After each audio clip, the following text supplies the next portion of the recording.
오늘은 고린도전서 13장을 중심으로 해서 말씀을 좀 나누도록 하겠습니다. 우선 본문으로 들어가기에 앞서서 이 고린도 교회 상황을 우리가 좀 이해를 가지고 오늘 내용을 들여다봐야 될 것 같습니다.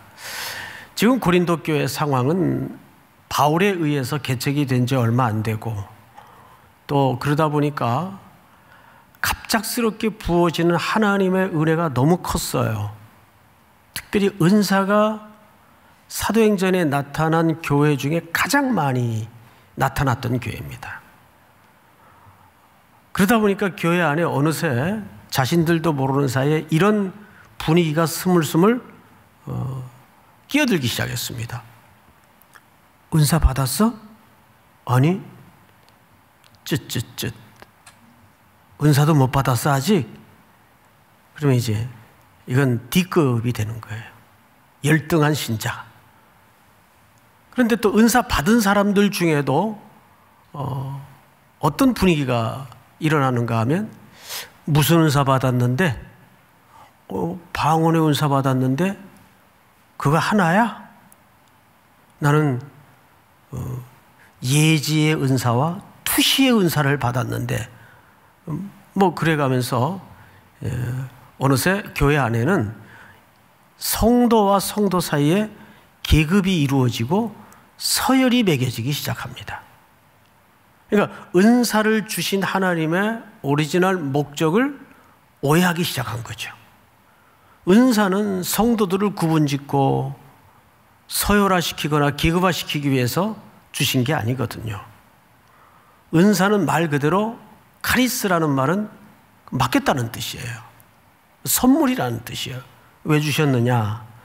약한 지체들을 또는 교회 공동체를 하나님을 가르치고 예수 그리스도가 어떤 분인지를 가르치는데 도구가 되고 유익이 되도록 주셨는데 그만 그것이 마치 자기의 특권과 계급인 양 그걸로 온 교회는 분쟁에 휘말리기 시작했습니다.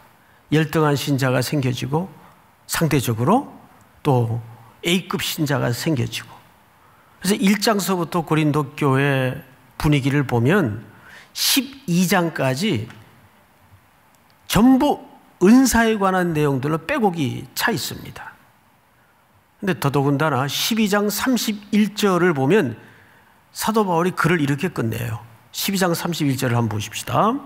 13장 바로 전절이죠. 너희는 더욱 큰 은사를 사모하라. 자, 앞을 잠깐 보실까요? 이 문장만 보면 마치 이런 느낌 들지 않습니까? 아주 불난 집에 기름을 끼얹는 격의 문구처럼 여겨집니다. 비교급까지 써가면서 사도 바울이 고린도 교회 성도들에게 어떻게 하라고요? 너희는 마치 이런 것 같죠? 야, 그 정도 가지고 되겠느냐? 좀 더 센 거, 더 판타시한 어떤 환상적인 은사 없냐? 더 큰 은사를 사모하라. 그리고 하반절에는 심지어 이런 말까지 얹어집니다. 내가 또한 가장 좋은 길을 너희에게 보이리라. 이 말은 무슨 얘기냐면 가장 좋은 방법을 내가 알고 있다. 그런 느낌처럼 들려져요. 그리고 이제 다음 장을 넘어와 보니까 그 유명한 사랑장이라고 제목되어진 고린도전서 13장이 이제 우리에게 펼쳐지는 겁니다. 그러면 정말 바울의 의도가 그런 것일까? 조금 더 환타지한 은사를 사모하라는 말이 되겠고 내가 그 비밀을, 그 길을 알고 있다라는 의미가 될까? 그 얘기를 13장에서 하고자 하는 걸까? 아니라는 거죠. 바울은 이렇게 글을 맺은 데에는 그만한 이유가 있어요. 그래서 우리는 오늘 이 감사주의를 맞으면서 제가 좀 고민이 있었어요. 요즘 올해 같은 때 우리 성도들에게 뭐 감사할 게 있냐고 말할 상황이 되나? 뭐 아프던 사람이 병이 나은 정도의 그런 상대적 감사라면 혹 한두 건 가능할까는 모르겠는데, 전부 다 가게가 폐업이 되고 문을 닫고 직장을 잃고 하는 이 마당에 이 성도들한테 무슨 감사를 하라 그래야 되나 하다가 이런 감사할 수 없는 상황을 맞는 이럴 때야말로 정말 본질적인 감사의 복원이 필요한 때구나. 본질적인 감사가 뭘까? 그것을 오늘 13장에서 우리가 본문을 중심으로 한번 같이 쫓아가 보도록 하겠습니다. 우리 고린도전서 13장 8절을 한번 볼까요? 8절 제가 좀 읽겠습니다.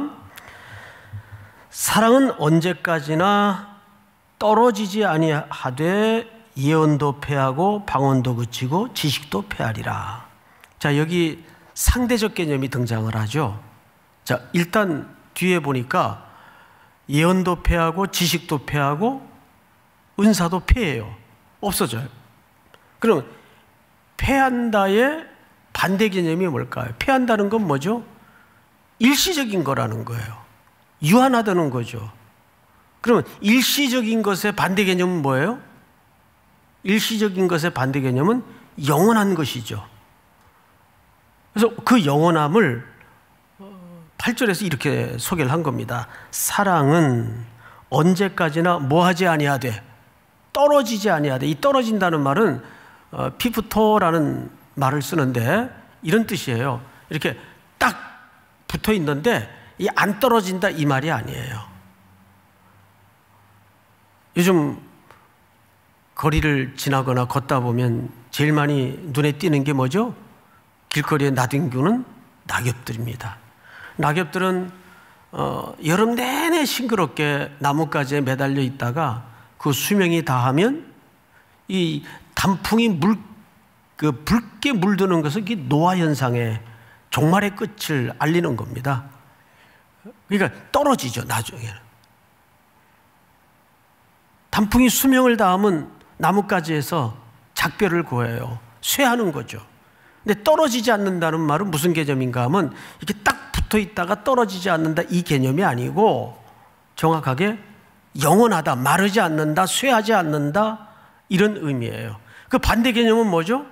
폐하여진다, 지나간다 이 뜻입니다. 이 고린도 전서에서 이 폐하다라는 말이 무려 9차례 정도 등장을 하는데 4번이 여기에 등장을 해요. 4번이. 그 정도로 이 폐한다는 개념은 바울이 종말론적 관점에서 의도한 매우 중요한 단어 개념입니다. 그래서 오늘 첫 번째 시간 개념이 뭐냐 하면 우리는 지금 일시적인 삶에 놓여져 있습니까? 영원한 삶에 놓여져 있습니까? 일시적인 삶에 놓여져 있단 말이에요. 우리도 언젠가는 이 몸이 어떻게 될까요? 늙어가고 마지막에는 죽음을 맞겠죠. 그 자크 아탈리라는 프랑스의 유명한 미래학자요 경제학자는 최근에 내한을 해서 심포지움을 하는 가운데 코로나19 이후에 인류의 문화에는 4가지 키워드가 만들어질 것이다. 첫 번째가 시간의 의미가 달라질 것이다. 시간의 의미가 달라질 것이다. 그리고 두 번째는 죽음.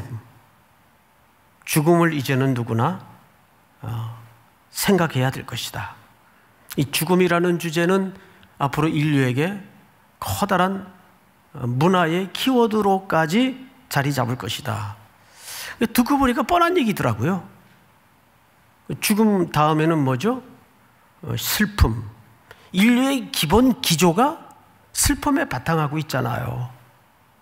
웃을 일이 별로 없잖아요. 그래서 이제 억지로 웃기는 프로가 있었는데 그 프로마저도 이제는 사라지는 시대를 맞고 있잖아요. 슬픔 끝에는 뭐죠? 뭐가 남습니까? 장래만 남아요. 요즘은 그 장례가 전문인들, 그걸 상업으로 벌이로 하는 분들 손에 다 넘어가서 이 죽음의 고귀함을 피차가 공유하지 못하죠. 저희 그 목회 초년병 때만 해도 7, 80년대인데 부교역자 생활 때는 교회 장례가 나죠. 그러면 부목사님들이 직접 그 댁에 가서 또는 병원에 가서 염을 직접 했어요. 저도 엄청 염을 많이 했어요.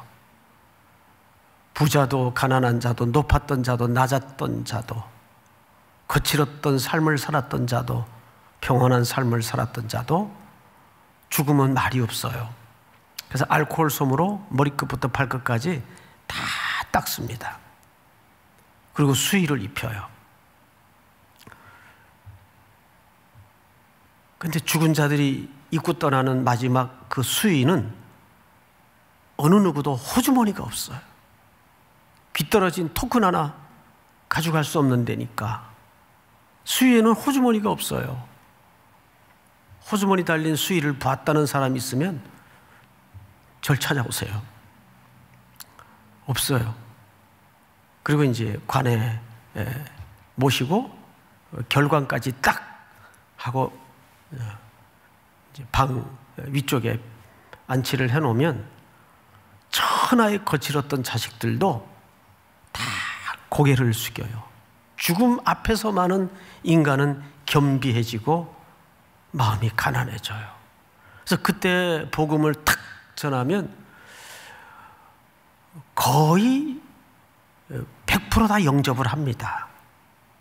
이게 죽음 앞에서의 연약한 인간의 적나라한 실체입니다. 저도 이번 주간에 참 가슴 아픈 장례에 참석을 했댔어요.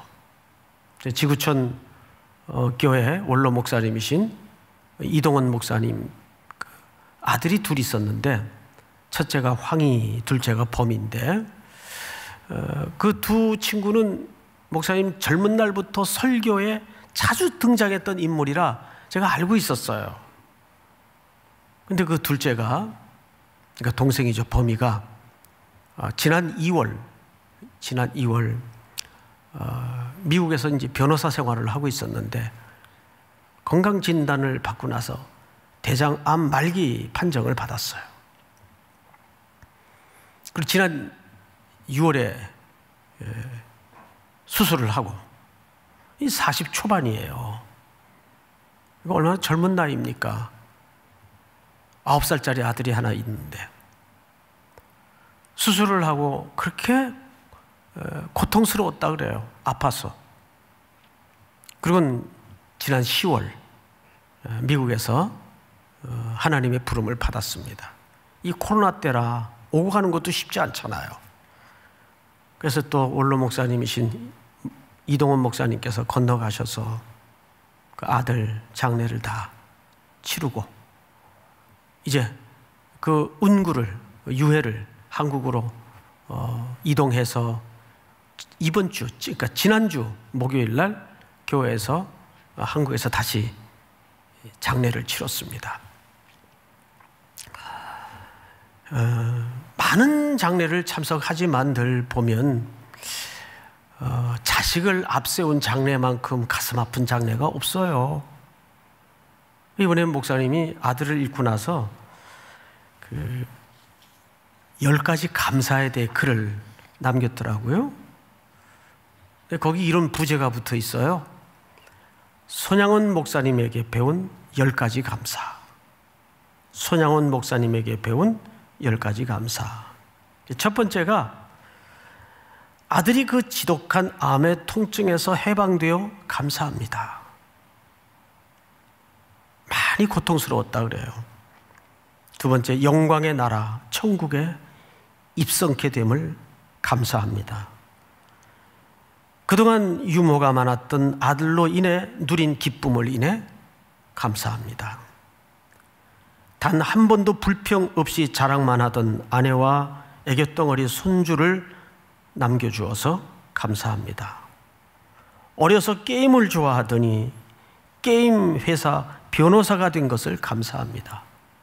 너무 게임에 빠져서 거의 중독 수준까지 갔었던 모양이에요. 그래서 부모로서 걱정이 컸겠죠. 근데 커서 변호사가 돼서 하필 또 게임 회사에 근무를 하게 된 겁니다. 아들의 고통을 통해 예수님을 내어주신 하늘 아버지의 고통을 알게 하심을 감사합니다. 7번째, 아들의 암투병을 통해 수많은 암 환자의 고통과 연대하게 된 것을 감사합니다. 또한 자식을 먼저 떠나보낸 수많은 부모님들의 고통과 연대하게 된 것을 감사합니다. 아들의 치유를 위해 기도한 수많은 중보 기도자들과 한 지체가 된 것을 감사합니다. 마지막으로 아들이 간 천국을 더 가까이 소망하게 되어 감사합니다. 2020년 10월 가을 하늘 아래 아들 범이를 천국에 보내는 아빠 이동원, 10가지 감사를 이렇게 남겼더라고요.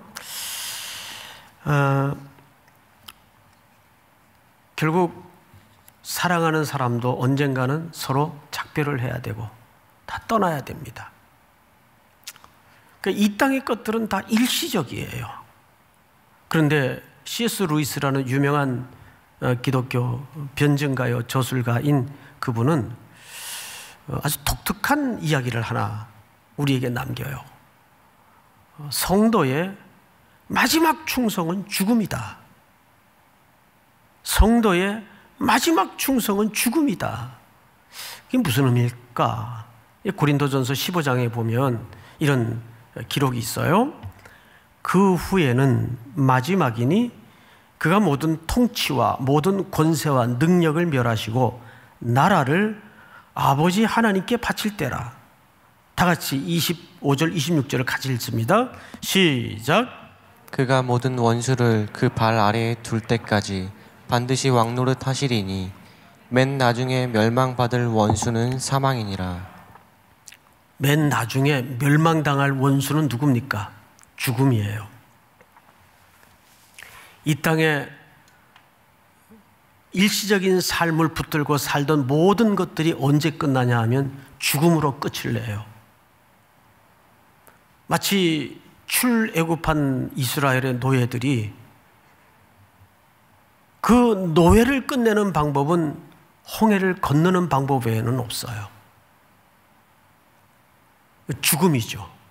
사망은 그런 의미에서 우리에게 소멸과 폐하여지고 끝나는 시간이 아니라 새로운 영원한 가치와 삶으로 들어가는 통로에 불과합니다.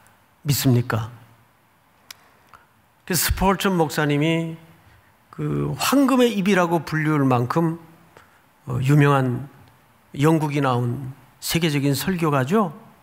그분이 임종을 맞을 때 성도들이 몰려와 같이 슬퍼하니까 나를 위하여 울지 말라.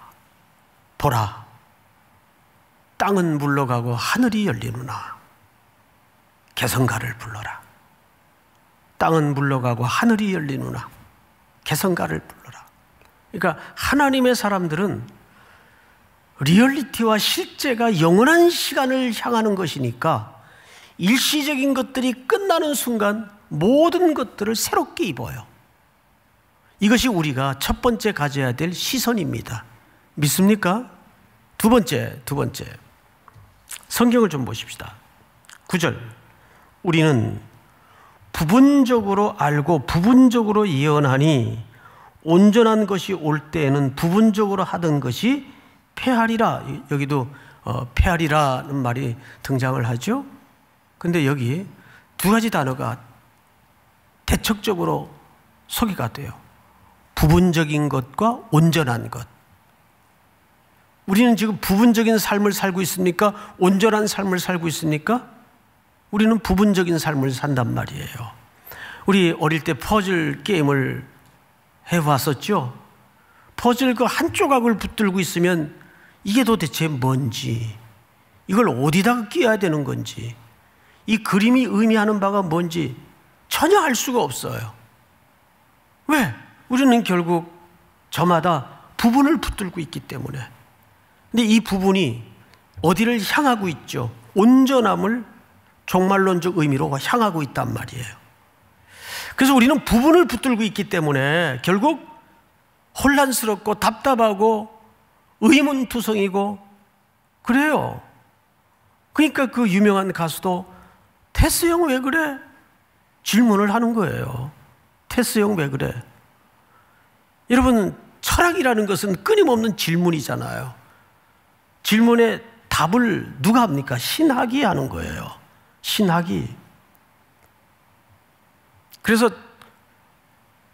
사실 신학하는 사람들은 정확한 의미에서 철학 박사 학위를 받으면 안 돼요. 철학은 끊임없이 질문이니까. 뭐 예를 들면 이번에 그 미국의 대통령으로 당선된, 아직 뭐 결판이 안 났다죠? 당선된 그 바이든의 나이 많음도 놀라운 일이지만 그 인생 역경의 스토리를 읽어보니까 야, 뭐 이런 사람이 다 있나 싶을 정도로 한 사람이 감내하기에는 너무 험한 사연들을 많이 겪고 살았더라고요. 그는 자녀도 앞세웠고 첫 번째 부인도 교통사고로 같이 앞세웠어요. 그러니까 배우자와의 사별만큼 인생에 가장 큰 충격은 없다잖아요. 그런데 동시에 같은 사고로 딸까지 잃었어요. 그리고 그 이후에 그가 그 못지않게 또 겪었던 사고와 사건들을 보면 야, 이게 한 사람에게 몰아닥친 일로서는 참 엄청난 인생을 살아냈구나. 근데 이 바이든이 그때마다 자기를 버티게 했던 것은 아버지가 유언처럼 물려준 2컷짜리 그림 때문이라 그래요. 사진을 좀 한번 볼까요? 이 바이든이죠. 지금 노트북 뒤쪽에 보면 액자에 2컷짜리 그림이 담아져 있죠.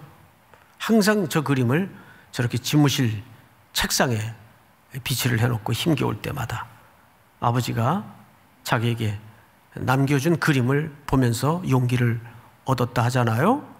이걸 좀 확대해서 한번 보겠습니다. 자, 이게 만화입니다. 만화인데 막 먹장구름이 껴있고 천둥이 치고 비바람이 부는 그림이죠. 첫 번째 그림을 보니까 한 남자가 하늘을 향해 팔을 벌리고 Why me? 그래. Why me? 왜 나여야만 합니까? 왜 하필 납니까? 우리는 지금 부분적인 삶의 조각을 붙들고 살기 때문에 인생의 발자국마다 이런 질문이 터쳐 나올 수밖에 없어요. 이건 뭐지?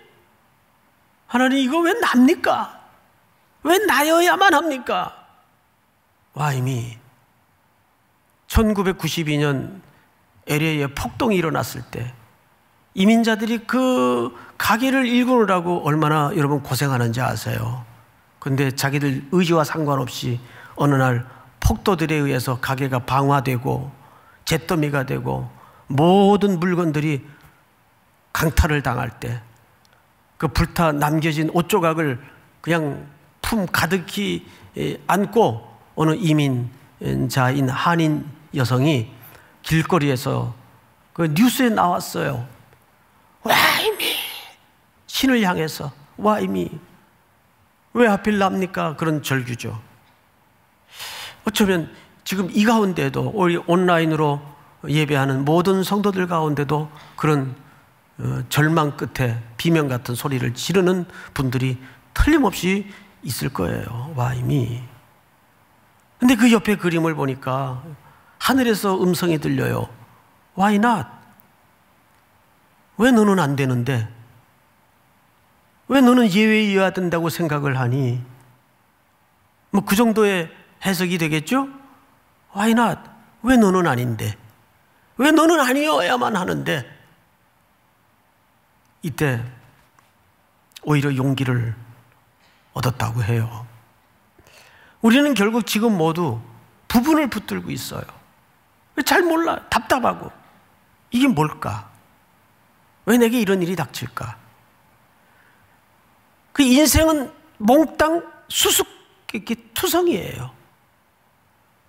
그래서 솔로몬도 살아본 끝에 전도서라는 책을 통해서 결국 많은 이야기를 담고 있었지만 세 가지 얘기를 하는 거예요.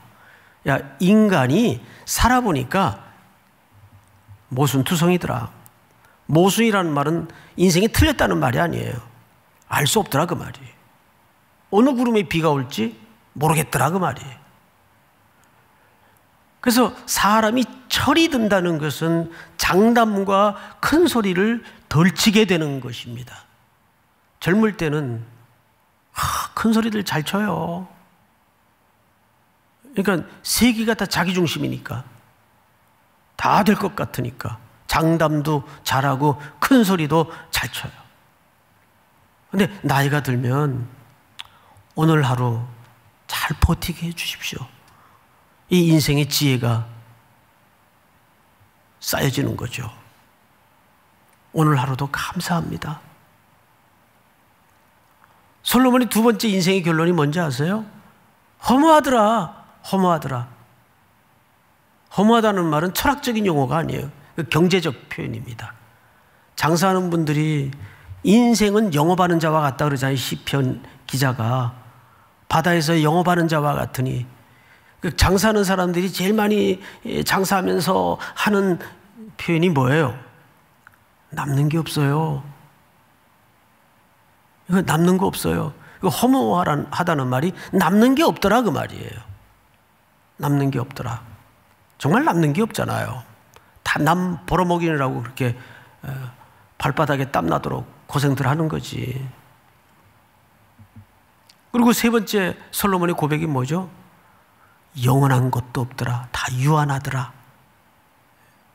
간단한 얘기 같은데 그걸 송태근이가 얘기했다면 글쎄 그럴 수도 있는데 모든 걸 누려보고 가져봤던 솔로몬이 했다면 그런 줄 아셔야 돼요.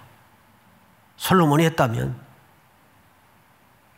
오늘 사도 바울도 여기서 부분적인 것과 온전한 것, 그러니까 어린아이 때는 부분적인 것밖에 몰라요. 어린아이 때는 애들 노는 거 보세요. 그 딱지 몇 장에 과자 몇 조각에 목숨들을 걸고 울고 싸우고 막 어린이 교실을 뒤집어 놔요. 그런데 대학원생이 돼서도 딱지 몇 장 가지고 인생이 걸린 듯 그렇게 울고불고 난리치면은 심각한 거죠. 그건 심각한 거죠. 장성한 자가 되면 어린아이 쪽의 일을 버려요. 근데 어린아이 때는 부분밖에 모르니까, 인생에 대해서도 그렇고 부분밖에 모르니까. 어느 학생이 운동장을 가로질러서 강의 시간 늦은 줄 알고 막 뛰어가는 거예요. 그래서 교수님이 불렀어요. 어이, 자네 왜 이렇게 뛰나? 강의 시간에 늦을까 봐 학점 빵꾸 나면 재수강해야 되니까.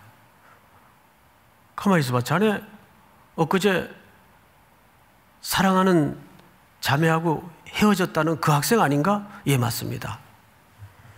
너 같은 놈은 F 맞아야 돼. 그래서 성적표에다 곤충 한 자루를 줬대요. F. 그래서 이 학생이 가서 따진 거예요. 아니, 제가 F 맞을 아무 이유가 없는데 왜 저를 F 줬습니까? 자네는 3년 넘게 사귄 자매와 그렇게 가슴 아픈 이별을 해놓고도 학점 따기 위해서 이렇게 뜀박질할 생각이 나나? 그럴 때는 쥐두새도 모르게 며칠 잠수를 하든지, 그래야 그 인생을 아는 인간이지.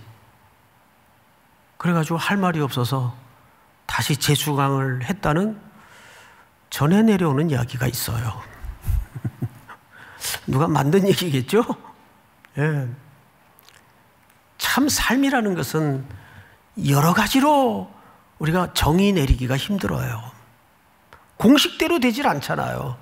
공식대로 돼요? 수학 공식처럼 인생이라는 게, 인생이 그렇든 목회도 공식이 없어요. 목회도. 답도 없고. 마지막 세 번째로 12절 우리 한번 다 같이 읽겠습니다. 중요합니다. 시작. 우리가 지금은 거울로 보는 것 같이 희미하나 그때에는 얼굴과 얼굴을 대하여 볼 것이요 지금은 내가 부분적으로 아나 그때에는 주께서 나를 아신 것 같이 내가 온전히 알리라. 아멘. 사실 이 고린도전서 13장 12절 말씀은 아주 유명한 구절입니다.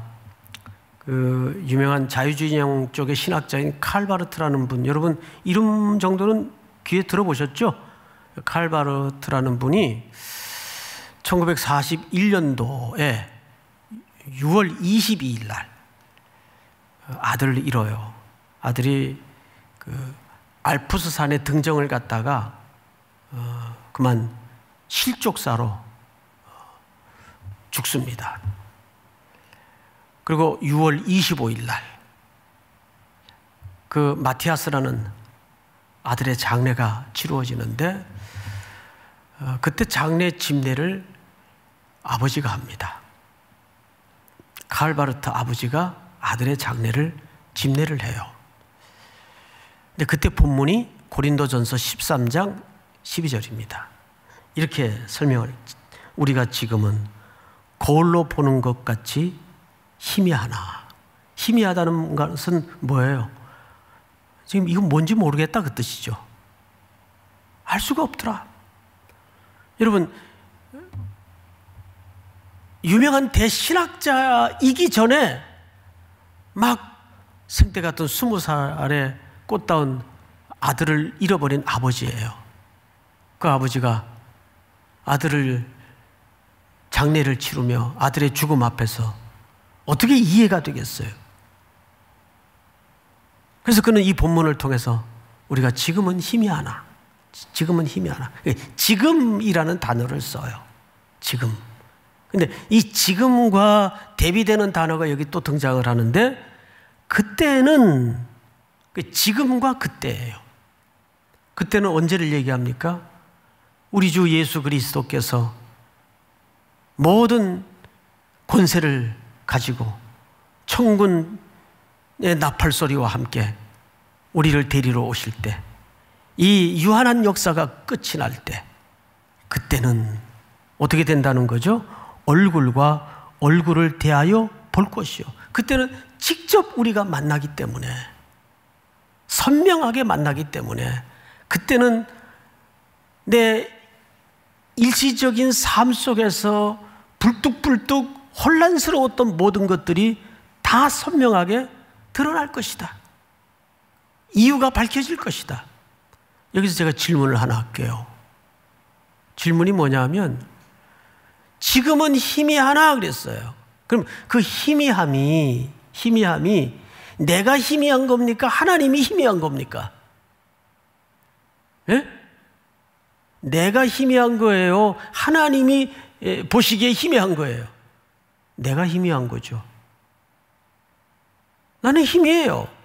지금도 알 수 없는 것들이 너무 많아요.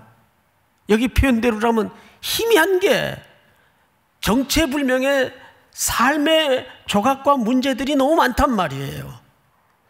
사연에 대해서, 사건에 대해서, 사람에 대해서. 근데 하나님은 희미할까요? 하나님은 선명할까요? 그분은 선명하세요. 믿습니까? 그렇다면 우린 여기서 조심스럽게 도출되는 자연스러운 결론이 하나 있어요. 이때 우리에게 필요한 게 뭐죠? 하나님에 대한 믿음이에요. 그분은 전능하시고, 그분은 나를 위해 아들 독생자를 내어 주시기까지 나를 사랑하시는 분이심을 우리가 믿어요. 그렇죠? 그렇기 때문에 이 고린도전서 13장은 이렇게 끝이 나요. 그런즉 믿음, 소망, 사랑 이 세 가지는 항상 있을 것인데 그 중에 제일은 뭐라 그랬어요? 사랑이라 그랬어요. 믿음도 소망도 언젠가는 의미가 없어지는 순간이 와요. 근데 사랑은 떨어지지 않아요. 영원히 마르지 않는다 그 말이에요. 그러니까 하나님은 사랑이시라. 요한일서 기자가 얘기하죠. 하나님은 사랑이시라. 그 얘기 의미가 뭡니까?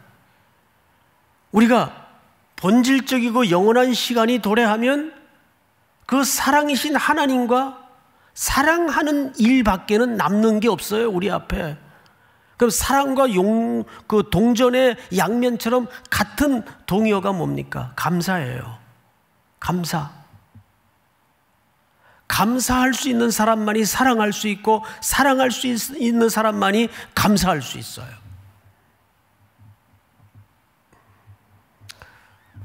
C.S. 루이스는 사랑을 이렇게 정의하더군요. 사랑은 감정이 아닙니다. 사랑은 의지입니다. 그건 감사도 마찬가지예요. 감사도 감정이 나와서 감사하는 게 아니에요. 의지예요. 이걸 왜 의지라고 했을까? 그래서 재밌는 얘기를 하나 쓰더라고요. 저 사람을 사랑해야 될까 말아야 될까 고민하지 말라는 거예요. 그냥 사랑하는 걸로 여기라는 거예요. 사랑할까 말까 고민하지 말고 사랑하는 걸로 치라는 거예요. 그러면 놀라운 비밀이 생긴다는 거죠. 그래서 나는 대단한 비밀이 그 다음 이야기에 쓰여질 줄 알았어요. 그 놀라운 비밀이 뭔지 아세요? 그러면 신비스럽게도 사랑의 방법과 힘이 나온다는 거예요. 근데 정말 그렇더라고요. 정말 힘도 쓰면 더 나오듯이 사랑은 절대 감정선이 아니라는 거예요. 감사도 감정선이 아니라는 거예요. 감정선이 아니고 의지이기 때문에 의지는 어떻게 해야 돼요? 이거는 훈련하고 연습하고 반복해야 돼요. 그래야 사랑하게 되고 그래야 감사하게 되는 겁니다. 쉬지 말고 기도하라. 항상 기뻐하라. 범사에 감사하라. 이 세 단어가 다 문장이 명령형으로 돼 있어요. 이걸 어쩌자고 명령을 하시는 겁니까? 왜? 이건 감정으로 하는 문제가 아니기 때문에. 이것이 그리스도 예수 안에서 너희를 향하신 하나님의 뭐니까? 뜻이니라. 그 뜻이 뭐예요? meaning.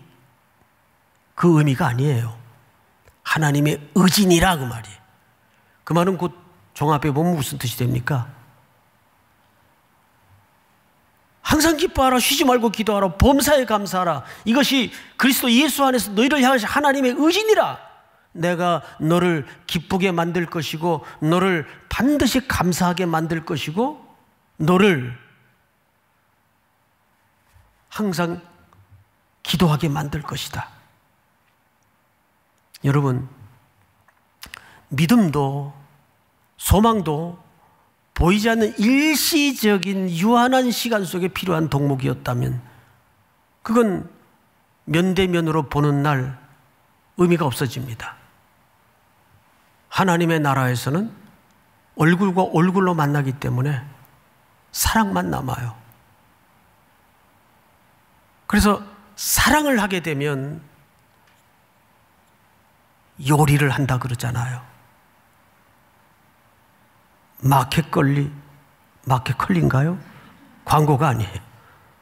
사랑을 하게 되면 요리를 한다 그러잖아요. 정말 그래요. 사랑하는 사람이 생기면 방법을 찾게 돼요. 그게 뭐죠? 그게 감사예요. 믿습니까? 누군가 사랑이 시작이 되고 사랑하는 사람이 생기면 뭘 해줄까? 어떻게 해야 저 사람이 기뻐할까? 할렐루야. 금년은 어느 해보다도 어둡고 캄캄한 답이 없는 긴 터널의 시간을 우리는 지금 함께 지나고 있습니다. 물리적으로는 감사할 수 없는 상황이지만 올해야말로 어쩌면 십자가에 아들을 내어주기까지 하나님의 사랑의 의지를 표현하신 그 사랑에 묶여 다시 우리에게 주시는 감사의 본질적 회복은 주님이 그토록 눈물겹게 찾고 있는 잃어버린 양들과 이 땅에 어둡고 공고한 삶의 자리에 누군가의 도움 없이는 일어나지 못하는 그 이웃과 형제들을 향해서 여러분들의 헌금이, 여러분들의 나눔이 쓰여질 겁니다. 여러분, 부자는 돈 있는 사람이 부자가 아닙니다. 나눌 수 있는 사람이 진짜 부자예요. 돈을 억만금 쌓아놓고도 나눌 수 없는 사람이라면 슬프게도 가난한 자입니다. 그리스도 안에서 부유한 자로 일어서는 은혜가 있기를 축복합니다. 우리 다 일어나셔서 우리 찬송가 391장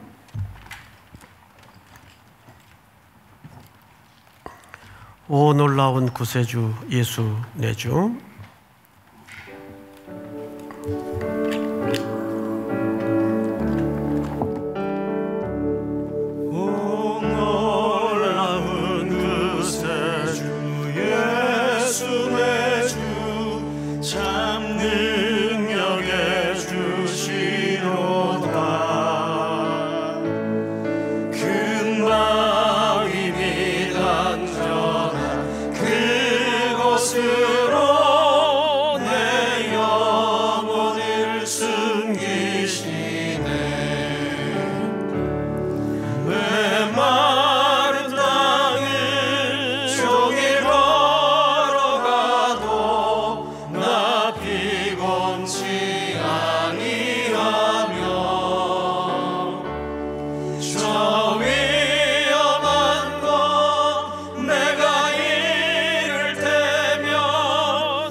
임하실 때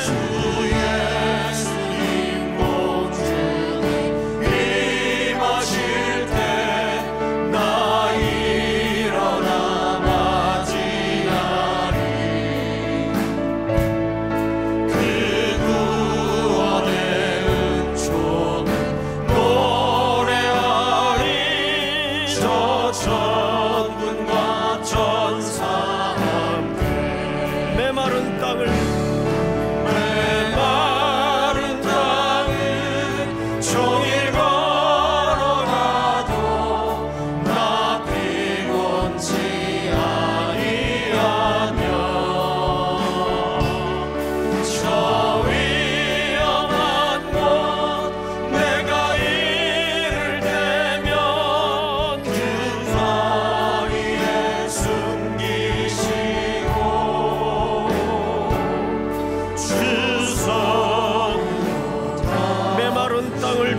걸어가도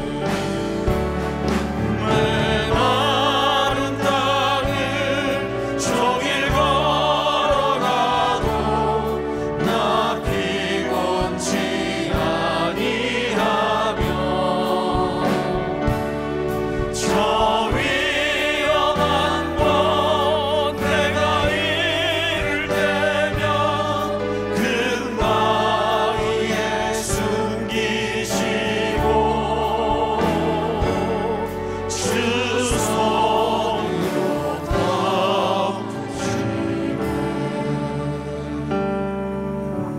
기도합시다. 일시적인 시간과 영원한 시간, 부분적인 것과 온전한 것, 지금의 삶과 그날이 오면 영원한 삶을 바라보면서 우리의 감사가 있고 없고에 기준하지 않는 삶이 되게 하시고, 독생자 예수 그리스도의 대속의 죽음이 나타난 십자가에서 우리의 감사가 진정 회복될 수 있도록 함께하여 주시옵소서. 성도들이 드려진 귀한 예물은 온 땅에 그리스도의 십자가와 하나님의 사랑만으로 증거되게 하시고 나타날 수 있도록 함께해 주시옵소서. 우리 온라인으로 또 현장 예배로 영광을 돌리는 성도들의 한 주간의 예배를 또한 기억하시고 걸음걸음마다 홀로 두지 마시고 저들을 고독하지 않게 예수님이 동행해 주시는 한 주간이 될 수 있도록 승리케 하여 주시옵소서. 지금은 우리 구주 예수 그리스도의 은혜와 하나님 아버지의 사랑과 성령님의 교통하심이 머리 숙여 경배를 드리는 사랑하는 모든 3일의 성도들, 해외 군에 출타 있는 가족과 복중의 생명까지 영원토록 함께 있을지어다. 아멘.